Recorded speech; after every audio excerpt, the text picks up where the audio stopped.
Lorsque Malkout a émergé de Bina et que les pouvoirs de Bina ont été étendus, alors Bina a été appelée Reshet, ce qui est dire sans bête, qui est Malkout. Alors maintenant, elle est appelée Mi, ce qui soumet celui qui a créé ces choses à un questionnement. Ensuite, lorsque Bina s'est développée et a été établie, elle s'est transformée en mère. Alors Bina, créée en bas dans le principe féminin, a fait tout en elle exactement de la même manière qu'en haut, l'un contre l'autre et l'un comme l'autre. Ces deux éléments apparaissent dans la lettre B de Bereshit 316. Il est écrit, pendant que le roi est assis à sa table Shor Hashirim 2.12. Dans cette phrase, s'assied à sa table signifie qu'il s'assied au royaume inférieur et lui confie le secret de cette union spéciale et de la convivialité de l'Éden supérieur, qui est là-bas et Ima supérieur. Il reçoit donc de là-bas et de l'Ima supérieur par ce chemin caché et dissimulé qui est inconnaissable. Il est rempli par lui et l'abondance s'écoule par certaines rivières. La phrase « Mon art a envoyé son parfum Ibidem » se réfère au Malkout inférieur, car il a créé le monde d'en bas, à savoir Malkout, de la même manière que le monde d'en haut, qui est le monde de Bina, avec ce qu'ils ont reçu du jardin supérieur d'Éden. Ainsi, le parfum s'élève vers le haut depuis le monde inférieur pour gouverner et agir, et Malkout peut gouverner car il brille par la lumière céleste.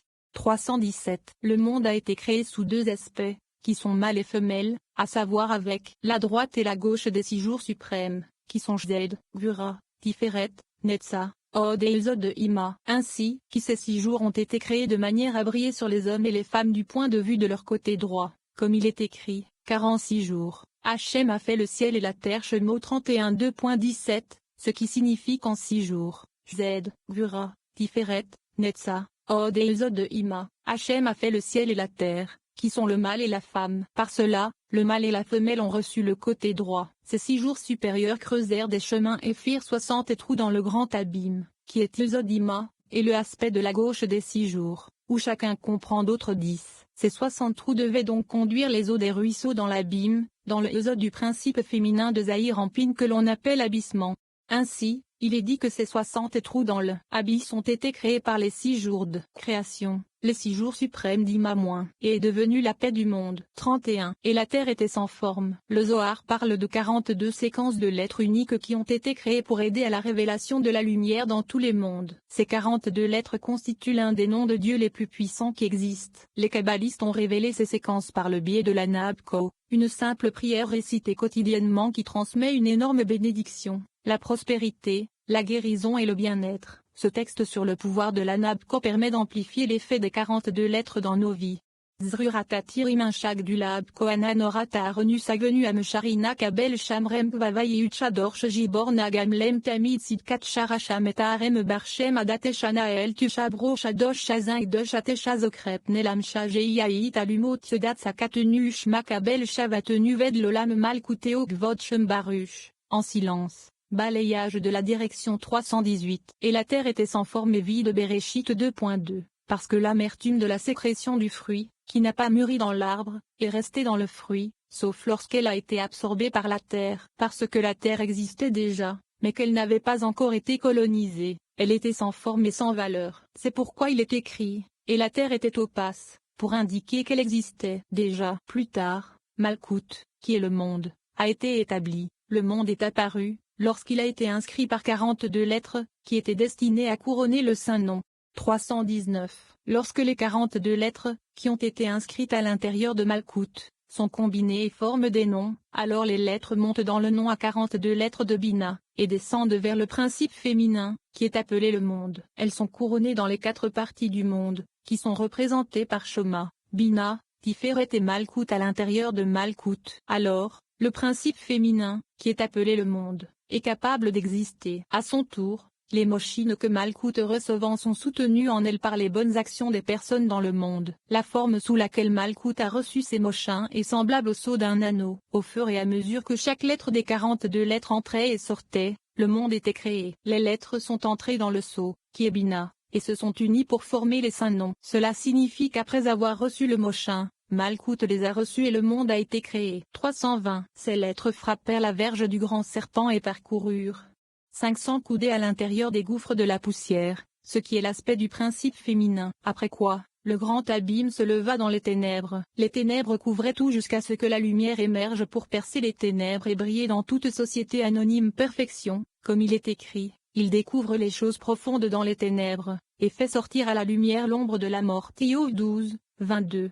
321. À cause de cela, les eaux, les mochines, ont été mises sur la balance et elles pesaient 500. Avec les doigts, 3 gouttes furent déposées sur la balance, la moitié pour la conservation et l'autre pour l'entrée en bas. Les premières montaient tandis que les secondes descendaient. Comme elles s'élevaient par le lever de la main, la balance se tenait égale. Ceci est conforme à ce qui est écrit, qui a mesuré les eaux dans le creux de sa main. Ésaïe 42.12. 322. Tout était caché dans la terre et rien n'était révélé en elle. Sa force et sa puissance, ainsi que ces lumières qui sont appelées eaux, étaient gelées en elle. Elles ne s'écoulaient pas et ne s'étendaient pas jusqu'à ce que la lumière d'en haut, à savoir Bina, brille sur elle. Cette lumière a frappé son récepteur et toutes ses forces ont été libérées, comme il est écrit, et Elohim dit, que la lumière soit, et la lumière fut Béréchit 2.3. La phrase, que la lumière soit, signifie que la lumière primordiale, se référant à la lumière de Shema qui existait déjà en lui auparavant, avant d'être gelée et enfermée, est revenue pour briller. Et la lumière ne le gèle pas, car il est maintenant enfermé dans des chassadim. 323. D'ici, de cette lumière brillante, toute la force et la puissance de Malkout sont sorties. La terre, à savoir Malkout, a été rendue douce et ensuite, le 3e jour, tous ses pouvoirs ont été mis en avant. Parce que cette lumière a brillé sur Malkout en descendant et a brillé sur le monde, son rayonnement s'est étendu d'un bout à l'autre du monde. Mais lorsque le Saint, béni soit-il, vit les pécheurs du monde, ceux qui s'avancent de péché, utiliser cette lumière, il cacha la lumière et elle ne sortit que par des chemins secrets qui ne sont pas révélés. 32. Les 3 lettres de Tov, bon, les 3 lettres qui composent le mot Tov, bon, n'ont pas été choisies arbitrairement. Chaque lettre est un élément spirituel qui compose la force appelée bien. En revanche, le mot God en anglais est composé de 4 lettres, G-O-D. En elle-même, la lettre G ne transmet aucune signification ou énergie associée au concept de bien. En hébreu, cependant, chaque lettre est un élément spirituel direct qui produit la force qu'elle décrit. Par conséquent, nous pouvons apporter le bien dans nos vies simplement en prononçant un mot, ou en le voyant imprimé sur une page. 324. Et Elohim vit la lumière et elle était bonne. Béréchit 2.4. Nous avons appris que tout rêve qui est interprété selon cela est bon, procède pour lui la paix en haut et en bas. Cette personne est libre de toute accusation en haut et en bas, car chaque personne voit des lettres dans son rêve selon le mérite de sa conduite et de ses actes. S'il voit la lettre tête dans son rêve, c'est bon pour lui et pour son rêve car la Torah mentionne la lettre tête pour la première fois dans la phrase « c'est bon ». Tov, orthographié Tevavet. Avant cette mention, il n'y a pas de mention de la lettre tête, qui s'applique à la lumière qui brillait d'un bout à l'autre du monde. Par conséquent, la lettre tête signifie Tov, et bien signifie une illumination qui brille dans une perfection totale. 325. La lettre tête est la 9e, Nomi Eusod, qui est la 9e des 10 séphiroth. C'est la lettre qui brille de l'être surnaturel que l'on appelle commencement, nommé Ari Champin, et qui est incluse avec lui. Et par le pouvoir de dissimulation qui se trouve dans le point, voyelle, le secret de la lettre Iud est formé, qui est un point. La lettre Vav, à savoir Zer en pain,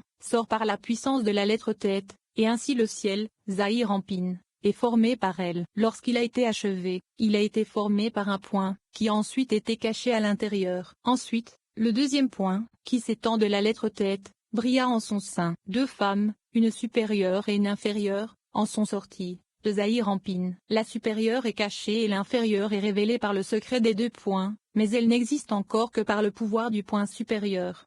326. Et ceci est Tov, bon. Les 3 lettres, tête, Vav et Bet, sont ensuite incluses dans le juste, le fondement éternel, qui réunit en lui tout ce qui est en haut et en bas, comme il est écrit, dit au juste qu'il sera bien, bon, avec lui. Ésaïe 3h10. Parce que les 3 aspects de la lumière supérieure, qui sont indiqués dans les lettres, tête, Vav, et Bet, sont inclus avec lui, comme il est écrit, Hachem est bon envers tous, et ses tendres miséricordes s'étendent sur toutes ses œuvres. Teilim 145 2.9.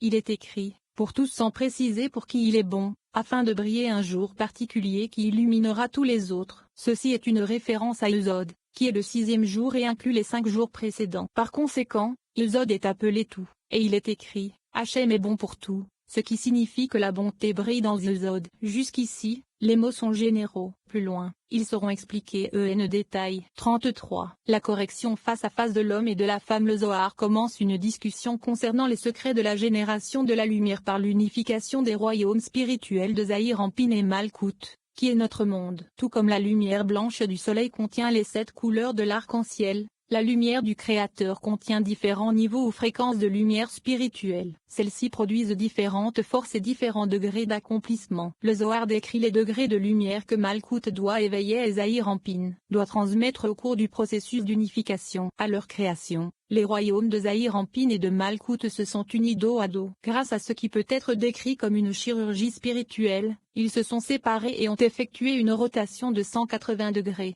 jusqu'à ce qu'ils soient réunis face à face. Cette procédure métaphysique complexe se reflète dans notre existence quotidienne à travers les relations entre l'homme et la femme. Par conséquent, les kabbalistes nous enseignent que toutes les relations entre l'homme et la femme doivent être construites sur les mêmes principes spirituels. Si elles doivent rester passionnées et satisfaisantes, la motivation d'attirer la lumière dans nos vies par le biais de poursuites spirituelles doit être le fondement de ces relations. Les relations qui restent ignorantes et dépourvues de ces principes finiront par perdre leur feu. La lumière nous est donnée pour maintenir et enrichir nos relations grâce aux influences spirituelles découlant de ce passage.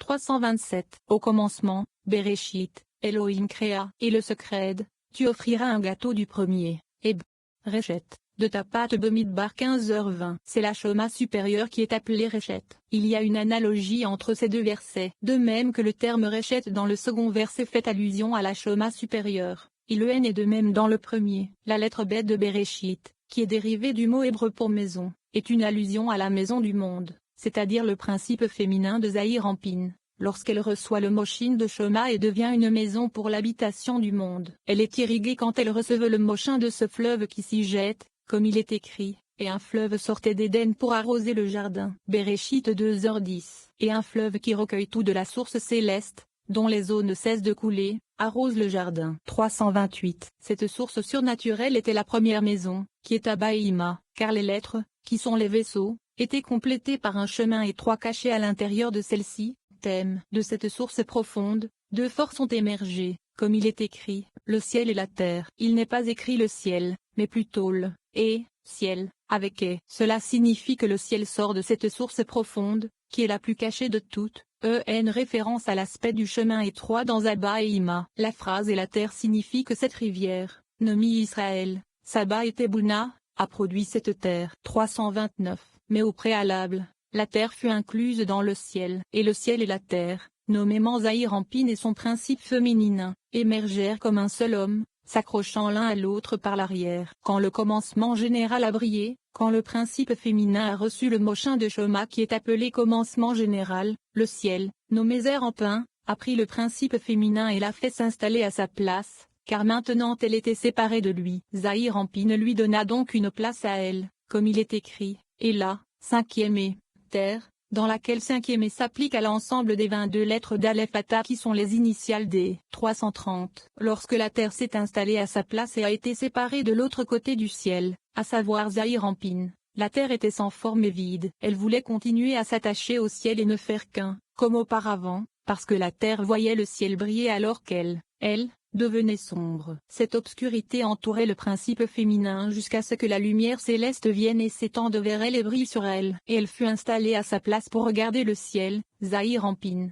face à face. Alors la terre s'établit et s'épanouit. Le principe féminin fut adouci de tous ses durs jugements. 331. À ce stade, le Zohar explique comment la femelle a reçu cette lumière céleste. Il dit que la lumière émergea du côté droit parce qu'elle est reçue par Zahir Anpin, qui est le secret du droit, tandis que l'obscurité demeura du côté gauche, qui est le principe féminin. Ensuite, Zahir Anpin a séparé la lumière de l'obscurité pour qu'elles soient incluses l'une dans l'autre. Raison de cette séparation, la femme recueillit la lumière de Zahir Anpin, comme il est écrit, et Elohim sépara la lumière des ténèbres. Bereshit 2.4. Par cet acte de division, Elohim appela la lumière jour, et il appela les ténèbres nuit. Le jour et la nuit s'unirent pour devenir un seul jour. Vous pouvez dire que la phrase « et Elohim divisera » signifie une division réelle, une séparation réelle entre la lumière et l'obscurité. Il dit « ce n'est pas le cas ». Le sens est que le jour vient du côté de la lumière, qui est la droite, et la nuit vient du côté des ténèbres,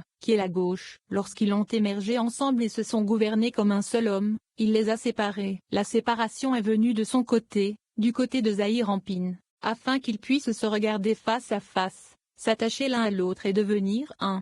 332. Et lui, Zahir Anpin, est appelé jour. C'est pourquoi, il est dit,